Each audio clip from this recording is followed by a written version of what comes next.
In today's video, I'm going to teach you how to turn on Clipboard History on Windows 11.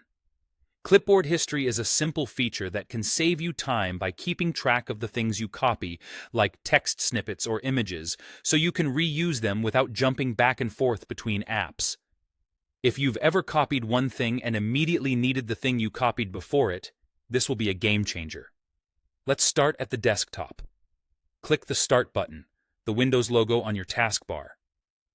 From the menu that opens, click Settings. If you're not sure what to look for, the Settings app has a gear-shaped icon. This will open the main Windows 11 settings window where you control most system features. Inside Settings, click System. You'll find it near the top of the left sidebar or among the first categories on the main page. System is where Windows keeps core options for your device, and that's exactly where the clipboard controls live. Once you're in System, look for Clipboard and click it. This will open a dedicated page for everything related to copying and pasting. On the Clipboard page, find the switch labeled Clipboard History and turn it on. As soon as you flip this toggle, Windows will start saving a list of your recent copied items in the background. This doesn't change how copy and paste work day to day, it just adds a quick way to look back at what you've copied recently. Now let's confirm it's working. Press the Windows key and the letter V on your keyboard at the same time. This opens the Clipboard History panel. You should see a small window appear near the bottom right of your screen.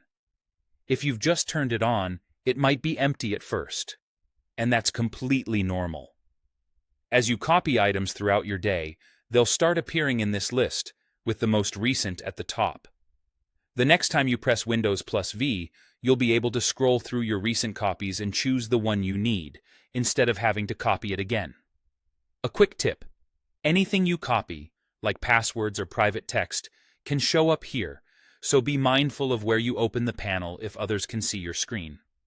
If you prefer not to keep a trail, you can simply avoid opening the history in shared spaces. And that's it. You've turned on Clipboard History and confirmed it's up and running. From now on, Windows will quietly keep your recent copies handy so you can work faster and with fewer interruptions.